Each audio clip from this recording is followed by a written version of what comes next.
What is going on, trainers? DrumVillain here, bringing you some more Pokemon Go PvP content, and today we're taking a look at a Love Cup team. Now, first of all, I just want to say to you guys a huge thank you. We passed a massive milestone. There was 1,000 subscribers on the channel last week. There's been so much love and support coming from you guys, and I really do appreciate it. Whether you're a subscriber, whether you like the videos, or whether you just like to come hang out quietly and just enjoy the content, thank you for that support. It means the world to me. Now, the team I want to talk about today is a pretty easy to play Love Cup team, and that's because it's a lot of fast move pressure and a lot of relentless damage. There isn't that much nuance to how to actually play this team. It's just fast move pressure. If you're doing not very effective damage, you want to be swapping out, getting something else in there, and just chipping down your opponent with bulk and just lots and lots of pressure. And the main reason I wanted to try a team like this is because, honestly, the Love Cup, it's reasonably interesting as a meta, but it is quite closed off as well. It's got a few excessively good performers like Chansey, Medicham, Lickitung, and even Talonflame that just kind of run away with the meta as a whole, and it can get a little bit exhausting to play those games over and over again. So I thought, well, something that's a little bit easier, and either you're going to win games or you're going to lose games. But I found this team has pretty solid performance, even at around the 3,100 elo-ish mark. I dropped down to around 3,000 elo the other day, and then I've climbed back up to around 3,100 with this team over a few sets, and it's doing pretty well. Like I said, there's going to be some games that you're going to hard lose, and that's just what happens when you're running a lot of fast move pressure and you haven't got the choice of having that much creative coverage on your Pokemon, with the exception of Thunderbolt on Aromatisse, of course. But I do like this team, and I think it does some good work against a lot of the popular team choices out there. So let's take a quick look at the team, and then I'll show you guys some battles. You can get a feel for how it works and whether or not it might be a team that you want to try out for yourself. And on the lead, hello, it's Alomamola. It's the love art fish that's not love disc, but is here to bulk its way through, and is a very popular choice in this meta. It's got relentless, stab, waterfall damage, has access to psychic, and hydro pump as charge moves, which are reasonable coverage in this meta. There's only a few things that resist it, especially things like regular Slowbro. It does quite well against it, but in general, it's got quite good relentless neutral damage output in a lot of matchups.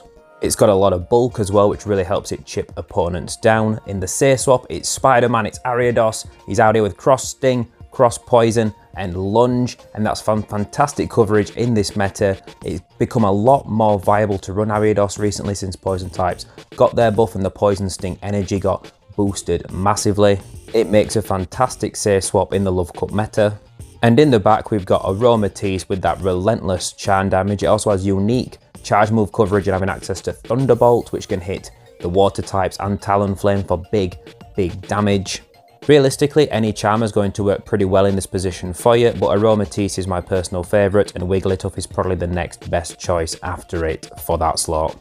And that rounds out our AAA Love Cup team, called so purely because of the names of these Pokemon being Alomomola, Ariados, and Aromatisse, which might seem a little clickbaity, but it's too late now. You're here watching the video. Don't forget to like and subscribe, and let's look at some battles.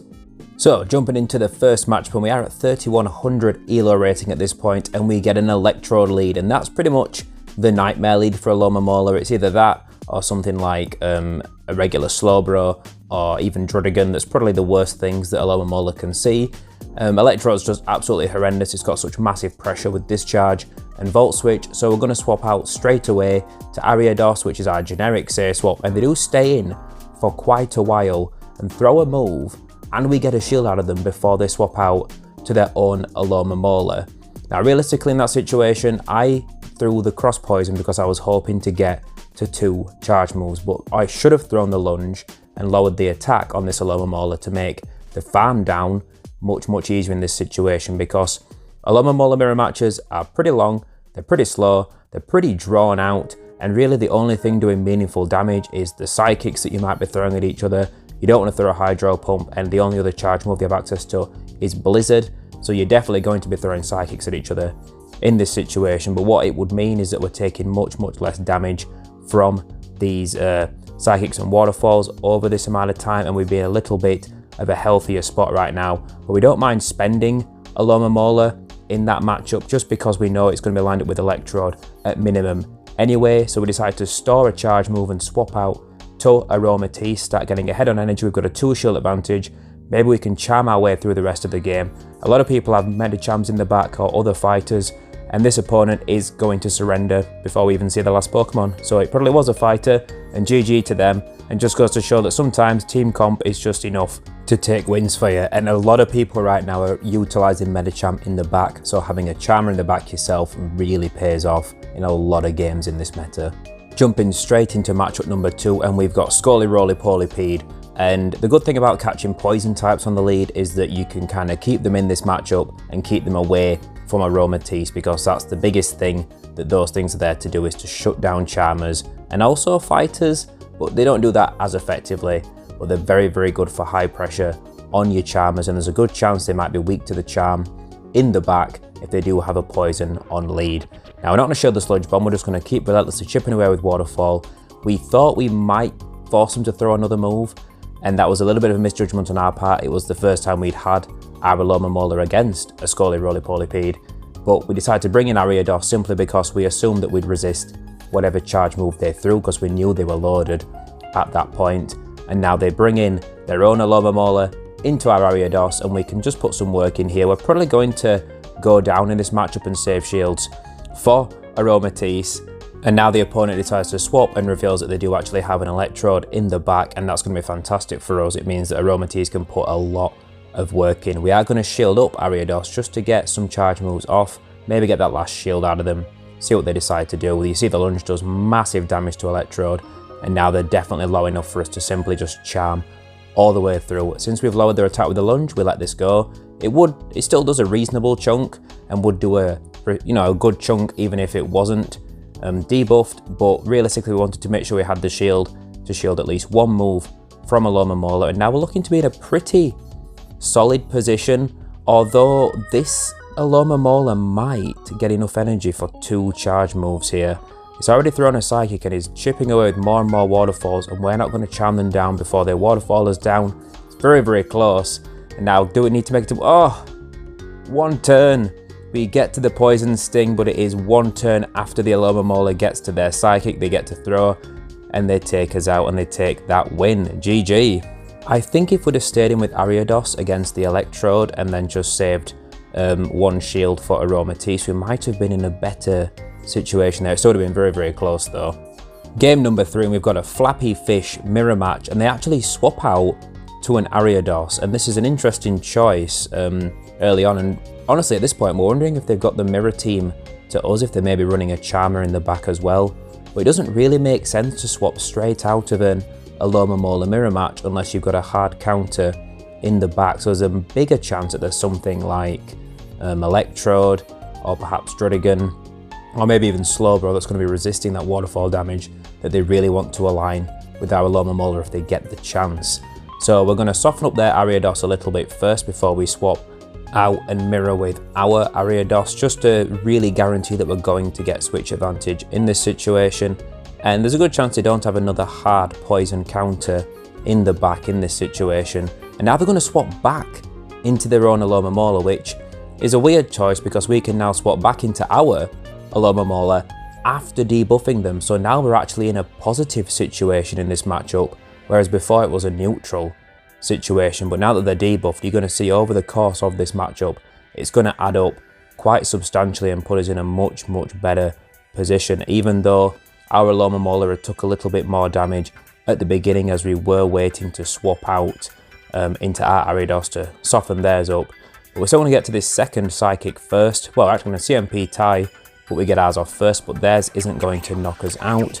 We might just be able to Waterfall them down first. Yep, they're going to swap out aggressively into Medicham, and we've just got Aromatisse, and this is a done game. We've still both got 2 shields on both sides. We don't have to shield the first move anyway, but you might as well at this point because you just want to preserve some health on this Aromatisse to make sure it can charm its way through the rest of the game. But this is a done deal. Even with Ariados' super effective typing, we are going to be able to charm them down. They had to get to 2 cross poisons, and even getting one of them through might not have taken us out at that range anyway. GG. Alright, matchup number 4 against Corey 1277. We've got Alomamola against a Wormadam Trash lead. And Wormadam Trash is pretty bad for our team if it gets past Alomamola. It's part steel, so it's resisting the moves from Ariados, and it's resisting the charm and it's dishing out super effective confusion damage to Ariados, and it's neutral to the Aromatisse, but it will add up over time. So we're going to build up, go straight for the Hydro Pump, because if they don't shield us, we want to take them straight out. We do get a shield, which is fantastic for us, and now we're not feeling too bad because a Bug Buzz won't quite take us out at this range, and we're going to be able to get them very, very low with the Waterfalls, low enough that we can just farm them down with one of the 2 Pokemon we've got left in the back before it gets to put out too much more damage. We'll get ahead on energy and see what we can do with what they've got left. We actually get the second shield out of them with a Psychic, so they're willing to go 2 shields down. Well, not, they're going down 1 shield, they've got 0, we've got 1, just to get that switch advantage, and they put a Alomamola in against our Ariados, which isn't the strongest counter, but it does do pretty well because it's just got that bulk to really chip away with that Waterfall damage, and that's why we throw a Lunge at first, even though I think Cross Poison is slightly more damage efficient compared to Lunge. I think Lunge does more damage but costs more energy, so I think if you're just going for raw damage output, you do want to be throwing Cross Poisons in these neutral matchups, but also we wanted to lower that damage over time. We choose to let the Psychic go through and save a shield for our Charmer, and they've got a Galarian Slowbro in the back. This is absolute nightmare. You can see just how much damage that fast move is doing over time, but with a shield advantage, and when they're all shields down, Aromatisse can win this matchup because it can make it to a Psychic, and this will take out the Slowbro, which is pretty nice for us, and we are going to be able to get this Alomomola somewhat low, but we are going to lose. And if we'd have shielded Ariados against the Alomomola, we might have had a bit of a push for winning that game. It would have been tough because that Galarian Slowbro is strong against Aromatisse no matter what, but we might have had a little bit more play there. And I do still agree with letting the Ariados go down and saving a shield for the Charmer we had in the back, just because they had a steal in the front, so it was unlikely they had something to hard counter a Charmer in the back. We just got very unlucky there. In the 5th matchup, we finally pull a positive lead in Crustle. Alomomola does very well there because the Waterfalls are hitting for super effective. They're going to swap out into a Medicham, and we can hard wall this with Aromatisse. It's surprising how many Medicham say swaps you actually see up at this ELO range, and the good thing is if you're fast on swapping to Aromatisse, they get a chance to throw 1 Psychic, but they won't make it to 2. They should only make it to a Psychic and a Power-Up Punch, and as long as you don't shield the Power-Up Punch, you don't have to worry about shielding a Psychic because it won't take you out. So if you're fast, you don't have to worry about shielding in that matchup. Now, they bring in an Ariados to farm us down, and they are going to get a mighty energy advantage here, and that's why we're going to bring in our own Ariados, because we know it's pretty much, it's not useless against the Crustle we know they've got in the back, but it's not super brilliant either. So we're just going to absorb all this damage, save shields for Alomamola, and hopefully plow our way through. As we've said, with fast move, brute force, shields and bulk, we should be able to take this game anyway. Now, this opponent actually tries to make a clever swap, if I remember rightly. They do try and catch a Lunge onto their Crustle just to preserve this Ariados, but I think they slightly missed time. I think they miscount by 1 Poison Sting, which after us throwing that many moves at each other is hard to count anyway. But we bring Alomamola straight in, and they're going to surrender there because they know there's not much they can do in that situation. GG. So we take a 3-1 set, and we actually get a Bayleaf for our trouble, and this isn't just any old Bayleaf. It turns out this is a 100% IV Bayleaf that I didn't realise at the time, and it's my first perfect IV member of the Chikorita family, so I'm very happy with that. I do like getting the 100% IVs of the starter Pokemon just for that collector's feel. And we get bumped up to 31-19 ELO as well, so I'm very happy with that. I'm going to show you guys a couple more matchups now, with some different lineups and a couple of interesting situations. So in this matchup we get a Wigglytuff lead, so pretty neutral, and we're kind of happy to stay in here. We don't want to swap out to Ariados because it's really classed as a hard counter to a Charmer, so it's probably going to get hard countered in the back. And we do make kind of a mistake in this game in sense of letting ourselves lose switch. We decide to let Alomomola go down and actually farm down with Ariados, and like we said, they're probably going to have a hard counter, and it turns out that this player has a Talonflame, which isn't just a hard counter to Ariados, it's a hard counter to Aromatisse as well. And you must think, well, if a Talonflame gets past your Alomomola, it's going to sweep your entire team, right? This thing is disgustingly broken, and normally, yeah, but this trainer actually doesn't shield 2 Cross Poisons from Ariados, and it doesn't take it out, but it gets it very, very low. So we decide now, the win condition is we let that flame charge go through because it's very close to a second charge move, which we will shield on Aromatisse.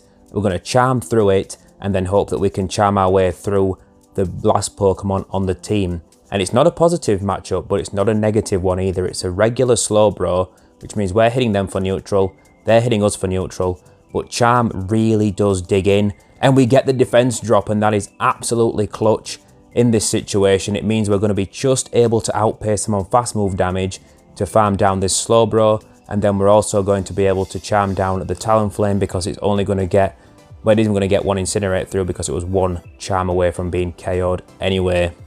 Alright, last matchup, and this is to show you guys just how hard a Thunderbolt from Aromatisse does hit a Talonflame. So thank you guys so much for watching. Don't forget to like and subscribe, do all that good stuff for the algorithm gods.